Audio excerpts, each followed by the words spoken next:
After I'd finished my PhD at Harvard working in David Turnbull's group, I decided to stay on a couple of years because, like most students who get to Boston, you never want to leave. So I stayed on as a postdoc in the same group, doing some experiments on some predictions I'd made in my thesis. And in the last year, in 1984, at the end of October, David Turnbull walked into my office with a preprint that had been given to him by David Nelson, with this very interesting result showing icosahedral symmetry, extended icosahedral symmetry. He knew that I was interested in icosahedral symmetry because of my interest in nucleation, and something I'll talk about a little bit later. And this, of course, was something that was extremely surprising. He asked me to look it over and see what I thought, and at coffee I told him I was skeptical, like everyone else. And then 2 weeks later, I walked into his office and said, guess what, I've reproduced it. So I was into quasicrystals very early on. I recognized that it was something that was uniquely different from anything that I had ever been taught or thought I knew. And indeed, it did cause, as we've heard here, a paradigm shift in crystallography. Now, initially, I was intrigued because it was thought that quasicrystals were some kind of intermediate phase between liquids and glasses, which I was interested in, and crystals. And of course, that's been blown out of the water. It really is an extended, very highly ordered phase. So I have to thank you, Danny, because I immediately wrote a paper early in '85, was published early in '85. I'd finished the work by December, where we did some simple studies looking at lattice images and density and that sort of thing, but I completely changed the job interview talks that I had planned to be giving. And at the end of every one of them talked about quasicrystals, which caused quite a bit of excitement at that time. Nobody had really heard this. It was all very new. So I have to thank you for my job, I guess. So anyway, so I continued then work with quasicrystals when I was at Washington University, doing a lot of work with aluminum manganese, some decagonal phase work with Rangu. Something that I'll talk a little bit about, looking at quasicrystals forming from a glass. Something that Rangu mentioned yesterday about titanium transition metal silicon oxygen quasicrystals that we had discovered, which had all sorts of interesting features and led to a lot of other interactions with people like Esther Berlin and Anne Sadak, looking at some of the electronic structures of these things. One of the key features, one of the key systems that I spent a lot of time studying was titanium zirconium nickel quasicrystals. These still are interesting, and in fact, I'm going to use these to talk about the exploration of icosahedral order in supercooled liquids. I'm going to give you 3 case studies where I think icosahedral order in a liquid or in a glass is very important. And I'm going to be using quasicrystals for 2 out of those studies as a probe. So the first one I'll talk about is the role of icosahedral short-range order on the nucleation barrier. The second one is, I think, the role of icosahedral short-range order on the glass transition itself in some metallic glasses. And then the final one, which is a recent report of some chemical ordering in a supercooled liquid that forms a metallic glass, but that also has increased icosahedral ordering. Probably the first time that icosahedral order was mentioned in condensed matter was by Charles Frank. And what he was doing was trying to explain some, at that time, very unexpected results that David Turnbull had obtained for supercooling of liquids. The first supercooling experiments that were reported were 1724 by Fahrenheit with water. But not until the 1950s was it possible to significantly supercool a liquid metal. By the time we got to that point, it was widely believed you couldn't do it. Because if you looked at the density of a liquid metal and the crystal phases that formed, if you looked at the coordination numbers between the 2 phases, they were very similar. So the idea was that you had a very, very similar short-range order between the crystal and the liquid. So when Turnbull first published these data showing for mercury the ability to cool to supercool to about 2/3 of the melting temperature, it was met with a lot of surprise and skepticism. Now we know that that's like all liquids. You can supercool metals, many of them to about 80% of the melting temperature without crystallizing. So how do you explain these facts, that they have similar densities and similar coordination numbers and yet can be supercooled? And in the same year that Turnbull reported these data, in 1952, Charles Frank proposed a solution. He argued that if you looked at close-packed structures, locally close-packed structures, you have the 2 crystallographic ones, of course, but you also have an icosahedral, non-crystallographic packing, which, if you just look at central potentials, actually has the ability to have a lower energy, local energy configuration than the 2 crystallographic forms. So he argued that this was such a strong, energetically favored local order that you had to break that order before you could ever form the crystal phase, and that was the origin of the nucleation barrier that allowed you to be able to supercool. It took a long time to ever be able to prove that, but there was a lot of work early on that suggested that Frank's hypothesis of icosahedral order was correct.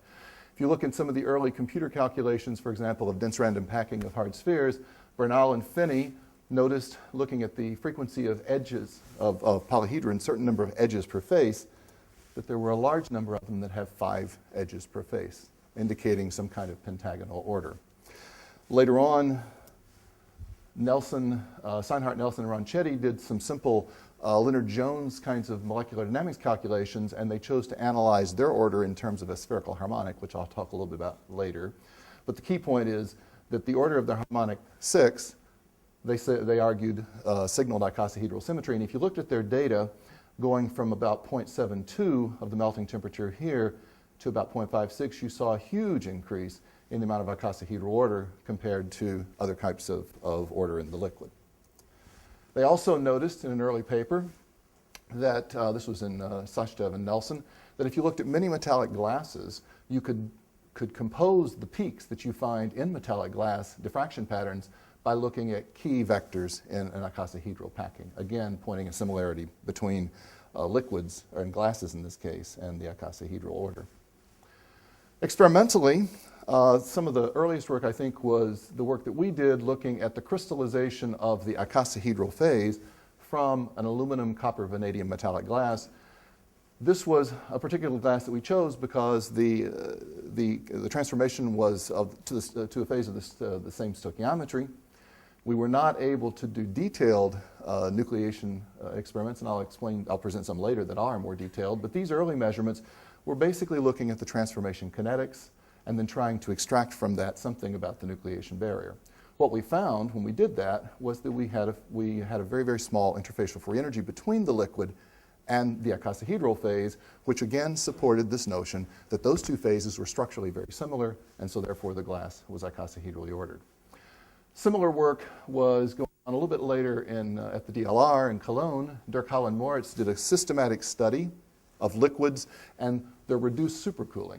So the reduced supercooling, which is the difference between the point at which you crystallize the liquid and the melting temperature normalized to the melting temperature. If you have a large reduced supercooling, it means it's very difficult to nucleate the crystal phase, and so therefore you could argue that there's a large nucleation barrier. If you have a very small supercooling, then it would argue that the nucleation barrier is small, and so again, structurally they're quite similar. So what he found was that liquids that formed the icosahedral phase directly from the liquid had very small reduced supercoolings compared to those that formed crystal phases, and those liquids that formed crystal approximates were intermediate between the two. So both of these pieces of data suggested that the liquid was icosahedrally coordinated. Some more recent experimental data where you actually looked at the liquid was again out of the DLR group with Dirk Holland Moritz. They looked at supercooled levitated liquids, and they used an electromagnetic levitation system to levitate the liquid and then bring down the temperature and measure the diffraction pattern at the same time. And what you find here is S of Q, but they're only showing the second peak on up. What they tried to do then, these are neutron diffraction data, what they tried to do was to fit those curves by assuming that you had a dominant cluster in the liquid. And they tried various types of clusters, icosahedral clusters, dodecahedra, FCC, and they found that the best ones, the FCC, as you'll see, is a very poor fit right here. But the other two gave reasonably good fits to the data, suggesting again that you had icosahedral ordering in the system. Now the problem that one has with the RF levitation technique, and you might ask, why do you need to do a levitation technique at all? In order to try to maximize the supercooling of a liquid, you want to avoid heterogeneous nucleation. So you don't want to have it in contact with a container, which typically catalyzes the nucleation. So you use these levitation techniques to isolate the sample from any kind of container in a very high vacuum, and then you're able to do the supercooling to the greater degree. The problem that we had was that we had an ideal system we wanted to look at, but you couldn't do it with EML. because it had a very low melting temperature. And in electromagnetic levitation, the heating, which is by eddy currents, is coupled directly to the levitation power. So we wanted a different technique, and what we chose to use was another electrostatic levitation technique, another technique called electrostatic levitation. We borrowed initially a system that was at NASA Marshall Space Flight Center to do these experiments. The basic idea is that you just have a sample sitting here, right there. You maintain the position of that sample using crossed lasers and position-sensitive detectors, which you then have active feedback to electrodes, vertical and side electrodes, to maintain the sample in position. You can do this in very high vacuum. You can heat the sample then with lasers, so you're completely decoupled from the levitation and the heating. And you can position the sample quite well in the NASA system to plus or minus 50 microns. Here's an example of a processing. You can see the stability of the sample here. We've turned on a laser. Here's the temperature versus time. You can see the sample heating up. You just went through melting. We're going to come up here and turn off the power. Now the sample is cooling, and now it's supercooled. I'm going to put the laser on at a lower power so you can hold these at constant temperature. And then we're going to turn the laser off. As soon as you do that, it decreases, and then the temperature rises as you recover the heat of fusion to recoalescence. The point about this is you can do all of these processing techniques. You can hold the sample isothermally at various temperatures. You can therefore do all sorts of physical property measurements as well as structure. But the structural measurements had not been made before we tried them. We now have a system that's dedicated for structural measurements that we've constructed at Washington University. You can see the overall picture. You can see the sample levitated. Here's a schematic of how we do the experiments. Basically, we have the chamber. The sample is levitated between the electrodes. We take this to a synchrotron. We do transmission X-ray experiments. Because we have such a high energy, we're able to penetrate the sample, and we're able to get a lot of information over a small angular region, but we're able to get a high Q. The system we were interested in studying, going back now, was a quasicrystal. And it was a titanium zirconium nickel quasicrystal. The reason I was interested in it was that we had mapped out the phase diagram for this quasicrystal, and this is a pseudo phase diagram for constant titanium zirconium ratio and is a function of nickel. The interesting thing to us was that the quasicrystal was stable at low temperatures, not at high temperatures. So as you lowered the temperature, the first thing you did was nucleate just a beta solid solution phase. You then entered a two-phase region with a lavase phase, and then finally, way down here, you find the quasicrystal. This phase, the lavase phase, is very easy to nucleate. It's a polytetrahedral phase, and so you would assume that if you were just cooling the sample, that you would nucleate the lavase phase and the beta phase first. And then eventually, after a long anneal at a low temperature, you would get the icosahedral phase. But that wasn't what happened. Here's a cooling curve in the ESL. And you see coming down here, we're supercooled well below the liquidus temperature. You get a rise. There's the recoalescence, like I showed you before. And then there's a very small plateau, and then it rises again. This is a metastable plateau. If you trigger on that rise and take X-ray diffraction pattern, what you find is that it's entirely the icosahedral phase. There's no other phase present, only the I phase.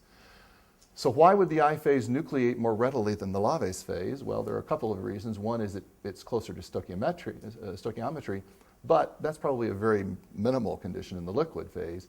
What it tells us is that the icosahedral structure is more like that of the liquid than this polytetrahedral phase. So that seemed to be one half of Frank's hypothesis. We had a situation where we nucleated a metastable phase, where we should have had a much easier job of nucleating the stable phase, which also had a much higher driving free energy. So the question is, do we also have icosahedral order in the liquid? Here are some data that we've taken of the liquid at temperatures below the melting temperature.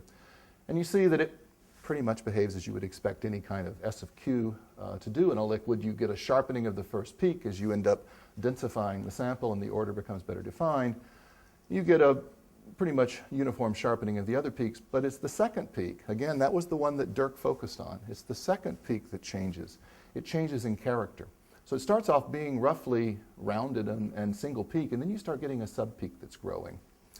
If you look at the others, increase. So we focused on the second peak. Now, if we followed the idea that Durkal and Moritz had proposed, and we looked at a single cluster, if you look at a single cluster, you pick out the usual candidates because the coordination number is around about 12. So you have the 3 standard candidates. If you look at the structure factors for all of those, the only one that produces a shoulder on the second peak is the icosahedral cluster. That would suggest then that, as Dirk had proposed earlier, that this system is definitely icosahedrally ordering, and it's that icosahedral order that's coupling to the nucleation barrier and making it easier for the metastable phase to form. Now, you can look at the various other features of the S of Q to try to reinforce your conclusions. You can look, for example, at the ratios of the peak positions and the shoulder positions and compare them to a perfect icosahedron, and you find they're pretty good. They're not perfect, but they're quite good. So based on this, I think it's a reasonable assumption to say that we have icosahedral ordering. But there's a problem. The liquid we know is not dominated by one cluster. There are many clusters that make up the liquid. And how do you get to those? And this is where we run into a problem. Basically, the data that we're taking are only total S of Q or total G of R data. You can't do anomalous scattering in this transmission mode, and for technical reasons, you can't change the geometry to be able to do that. You could do neutron scattering, and in fact, we're working to do that now, building a facility at for the spallation neutron source, but that's not trivial. And then you end up having to do all the isotopic substitution, so it's quite difficult to find a way to analyze these data. One way you can do it is something called reverse Monte Carlo, and this has problems of its own.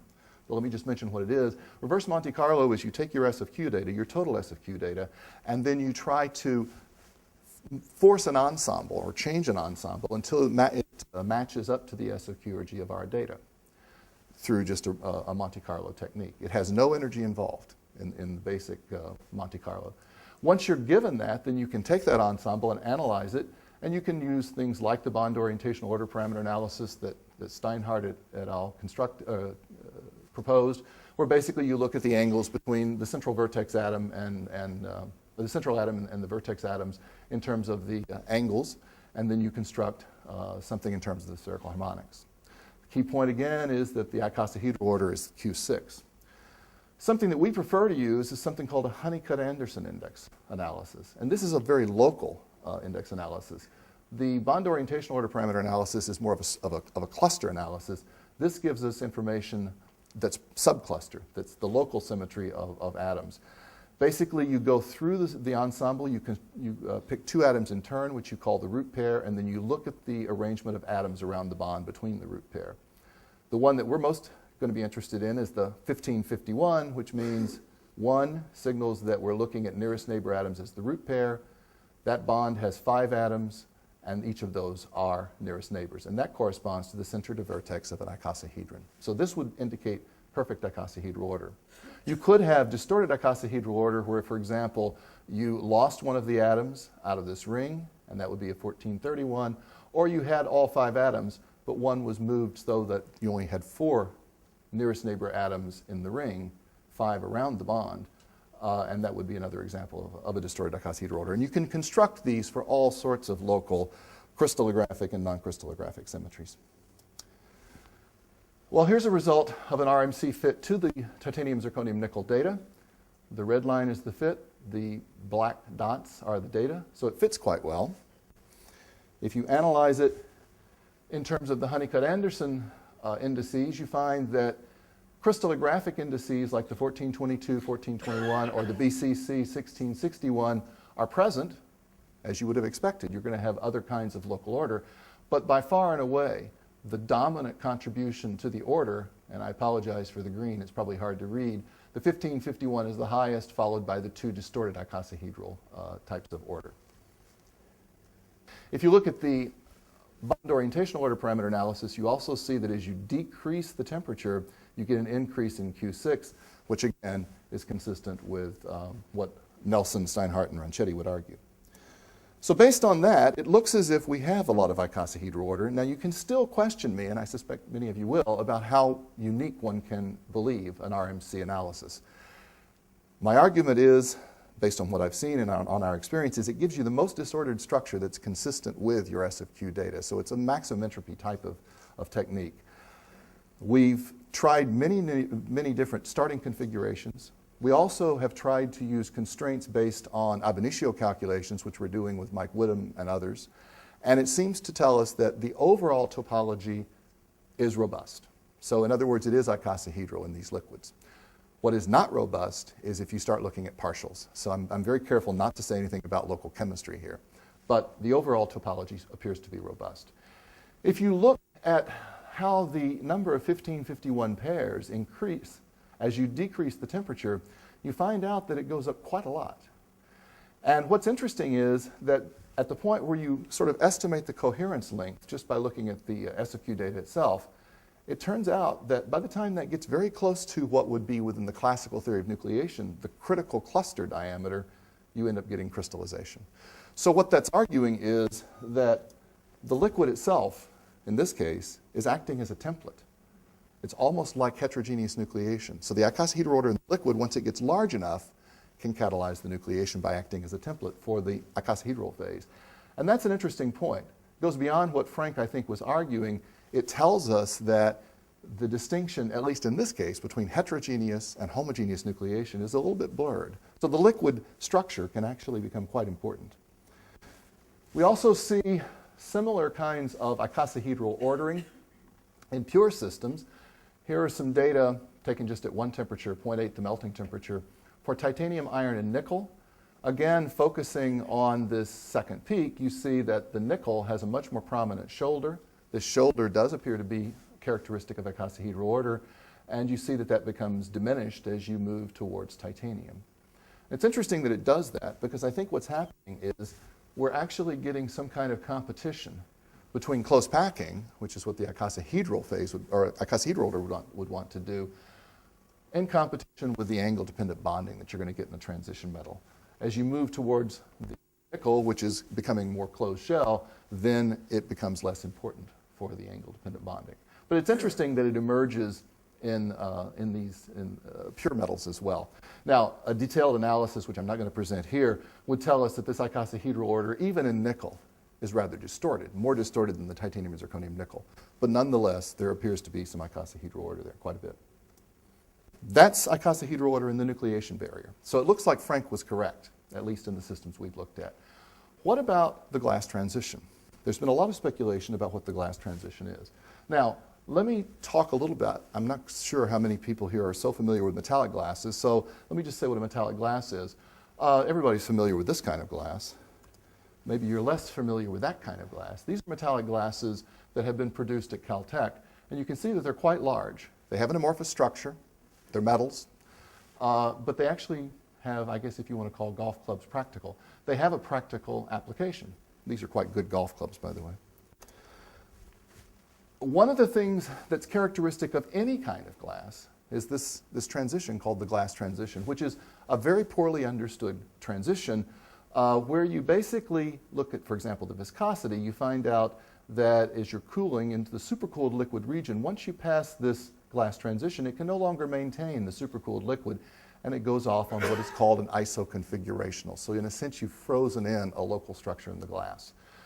You can vary where this occurs a little bit by how fast you cool, but the nature of it is, as I say, not well known. It's been argued to be both a thermodynamic and a kinetic phase transition or some kind of both. But it's a transition that has been known and used for centuries by glassblowers. But it's intriguing to try to find out what it is.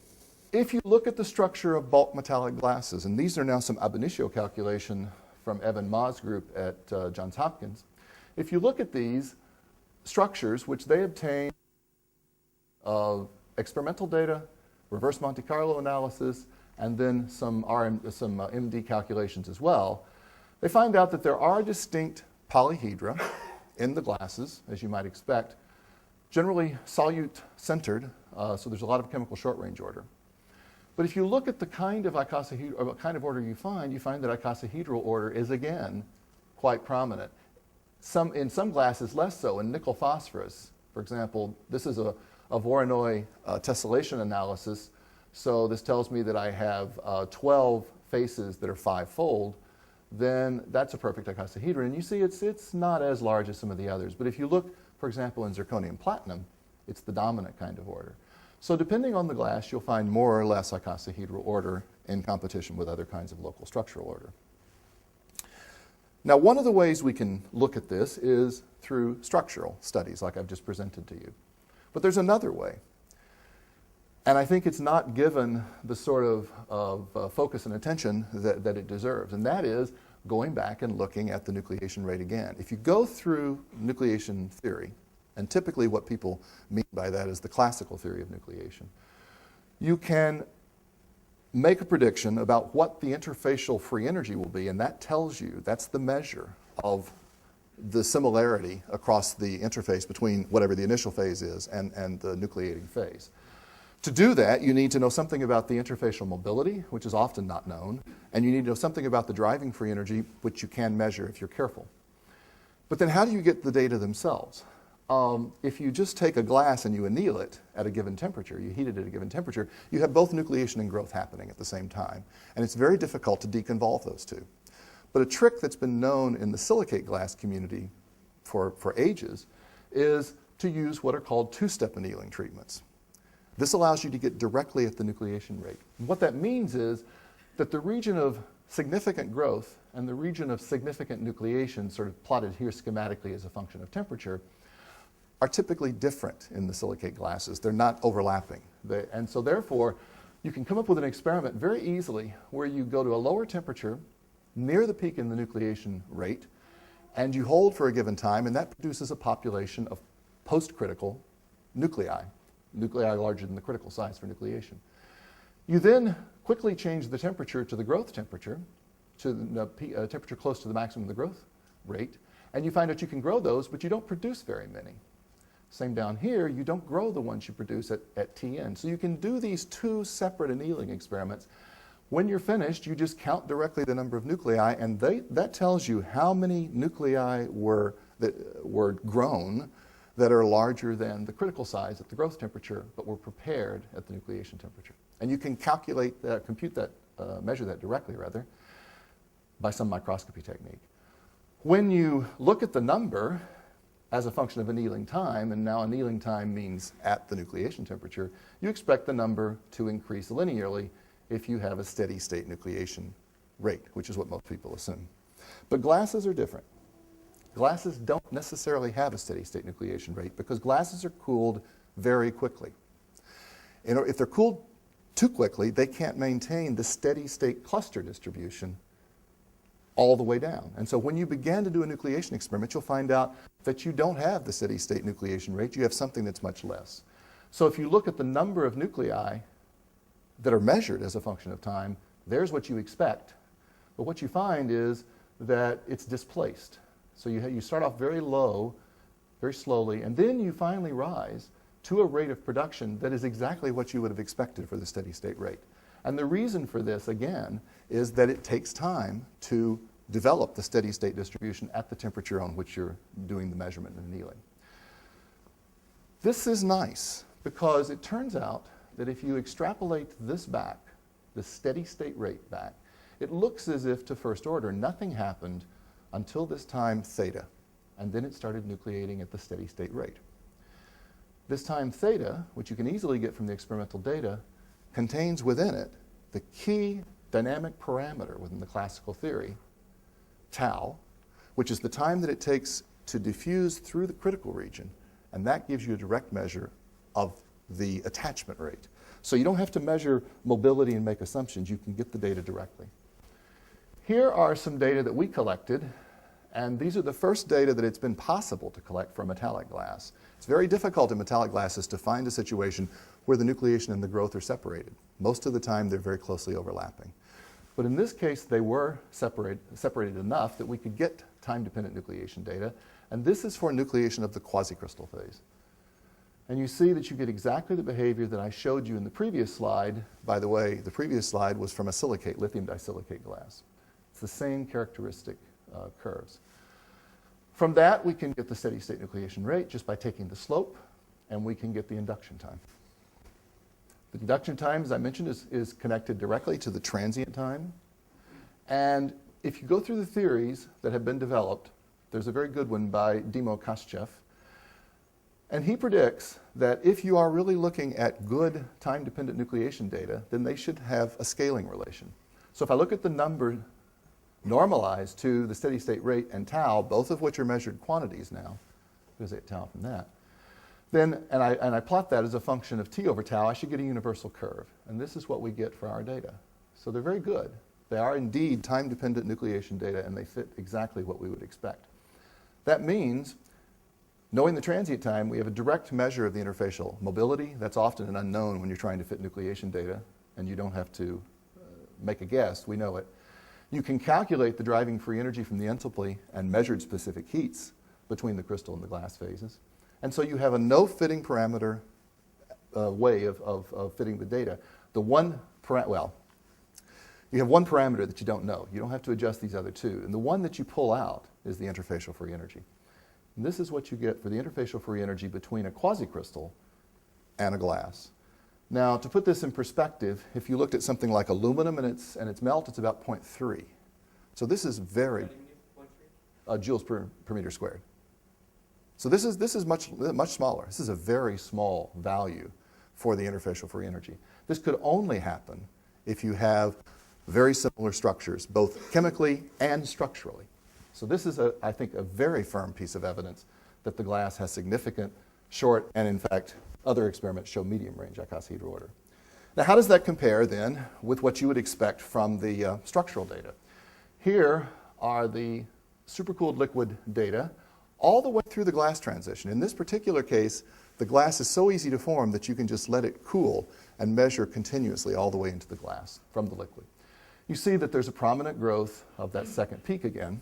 And if you do an RMC analysis and you fit the density of 1551, you find out that you have a large rate of increase of icosahedral order from the down into the glass, and then it bends over as everything becomes arrested. The mobility becomes thermally arrested. So the point is here that from these predictions and from comparing supercooled data, the glass actually has a lot more icosahedral order than the liquid. And it's suggesting that maybe the icosahedral order could be doing something with the glass transition. And that's what's been predicted. If you look at various calculations, MD calculations, again, using different potentials, but the key point that comes out appears to be the same, that you end up having growth of icosahedral short-range orders in these calculations. These tend to be sort of strings of icosahedral order. And so what your system develops is a liquid-like region, which is highly mobile, and an icosahedral region, which is more solid-like. And if you look at, in this particular calculation, the number of bonds as a function of temperature, and this is normalized to the melting temperature, actually it's not. It's normalized to some very high temperature. There's the melting temperature. You notice that that bending over is exactly the form that we saw in our 1551 data. And if you look at the behavior, in this case in a copper zirconium, between the viscosity as a function of composition in this case, and MD calculations, they don't agree in magnitude, but they both agree that the viscosity becomes greatest at the best glass former, which again is pointing out, and this, by the way, if you look at the MD calculations, has the greatest amount of icosahedral short-range order, again pointing out that the icosahedral short-range order not only changes the nucleation barrier, but it changes the dynamics. And it's that growth of icosahedral order, at least in this particular case, and in many other cases that people have looked at, that leads to the dynamical arrest that is associated with the glass transition. Where we've looked at icosahedral short-range order in a metallic liquid, copper zirconium, and it seems to be coordinated with a chemical ordering.